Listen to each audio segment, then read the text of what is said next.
Hey, welcome to Cheese and Cafecito. Hey, welcome to Keys and Cafecito. I'm Anna Franklin, realtor here in San Diego, California. Today we are talking about something that almost every home buyer has experienced. You're scrolling through Zillow or Realtor.com and suddenly you come upon it. A beautiful home, great neighborhood, plenty of square footage, and it's listed for way less than everything else around it. Your mind immediately starts racing. Is this real? Did I just find the unicorn deal of a lifetime? Or maybe,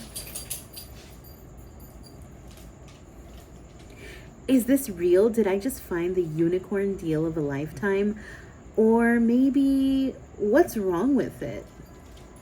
There are several reasons why a home may appear to be a bargain, and understanding these reasons can save you a lot of disappointment and maybe even help you find a great opportunity. So today we're going to break down some of the most common types of homes that seem too good to be true. Let's start with the strategically priced homes. One of the biggest surprises for first-time buyers is learning that the list price isn't always the price that the seller expects to accept. Sometimes a seller and their listing agent intentionally list a home below its intended market value. Why? Because a lower list price typically will attract more attention. More people schedule showings, more buyers become emotionally invested, and in some markets that can lead to multiple offers competing against each other. It's not a bad strategy. Sometimes it works really well, but here's where it gets frustrating for buyers. You see a home listed for $700,000 and you get excited because it's within your budget. Then the offers start coming in, and the home ultimately sells for $760,000, sometimes even $860,000.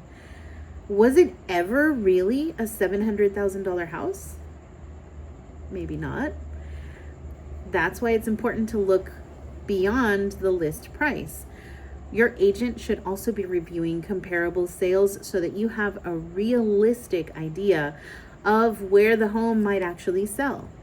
Otherwise, you may spend weeks chasing homes that were never realistically priced within your budget in the first place. Now let's talk about foreclosures. A foreclosure happens when a homeowner is unable to keep up with their mortgage payments and eventually the lender takes ownership of the property. Many people start to picture foreclosures as incredible bargains. And sometimes they are, but not always. Most buyers today purchase what's called an REO property, which stands for real estate owned. That simply means that the bank already owns the home. The nice thing about many REO properties is that you can often finance them just like a traditional purchase. But there are some things to keep in mind. Many are sold as is. The bank may not complete repairs. They sometimes have a lot of deferred maintenance because if you really think about it, a homeowner who is behind on their mortgage payments, do you think they can afford to keep up with the maintenance most times? Probably not. Because banks usually have standard procedures, negotiations can sometimes feel less personal than working with an individual seller. Still though, if you're prepared, a foreclosure can absolutely be a good opportunity. So let's clear up another big misconception that I hear. People often find a home online labeled as pre-foreclosure and assume that it's available for purchase. Not necessarily. A pre-foreclosure simply means that the homeowner has fallen behind on their payments and the foreclosure process may have already begun. But the homeowner still owns the property. They may still catch up on their payments. They may still have the opportunity to refinance. They may still sell traditionally. They may never even actually lose the home. So just because a website labels the property as a pre-foreclosure doesn't mean that you can call and just buy it tomorrow. It's just one piece of information about the property's current status. Next are HUD homes. HUD stands for U.S. Department of Housing and Urban Development. These homes are typically acquired after an FHA insured loan goes into foreclosure. HUD then sells the property through its own sales process. Many people assume that every HUD home is a hidden bargain, but sometimes they're not. They're not in the business of giving things away. Their goal is to sell them. One nice feature is that owner occupants often get the first opportunity to submit offers before investors can purchase the property. So if you're shopping for a first home, that can sometimes work in your favor. Fixer-uppers. Here's another thing. Another reason that a home may seem inexpensive is just because it needs a lot of work.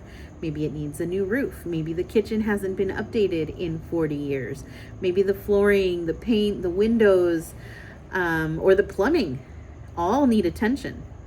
Sometimes these homes offer great potential, but before you get excited about a lower purchase price, ask yourself one question. Do I have the money to do these repairs after closing? Because remember, the home is only part of the financial picture. If you're already stretching your budget to even qualify for the mortgage, taking on a major renovation immediately may not be realistic. It's easier to just take on a home that needs cosmetic updates and do those over time than to get yourself all wrapped up in something that could potentially become a more expensive renovation than you would expect. Probate sales. Also, if you are browsing listings, sometimes you'll come across probate properties. These properties are being sold as settling someone's estate after they pass away. Many buyers assume that probate automatically means a discounted price, but that's not necessarily true. Some probate homes are beautifully maintained and priced right at market value. Others need maintenance and repairs. Every situation is different. The word probate just means that it's in a legal process, not the condition of the home itself or whether it's a bargain. So how do you know if it's really a good deal? Here's my advice. Don't fall in love with the list price. Fall in love with the actual value of the home. Ask lots of questions. Look at comparable sales. Understand why the home is priced the way that it is. And remember, every deal comes with a story. Sometimes it's a fantastic unicorn opportunity. Sometimes it's simply a marketing strategy. The important thing is remembering and understanding that you're looking at the important thing is understanding what you're looking at before you get emotionally attached. Because an informed buyer makes better decisions, and because an informed buyer makes better decisions. Thank you so much for joining me on another episode of Keys and Cafecito. If you found this episode to be helpful, I would love if you would subscribe and share with somebody who is thinking about buying a home or thinking about selling a home. In our next episode, we're going to talk about another topic that surprises a lot of buyers, and that until next time, take care, and I'll see you in the next episode.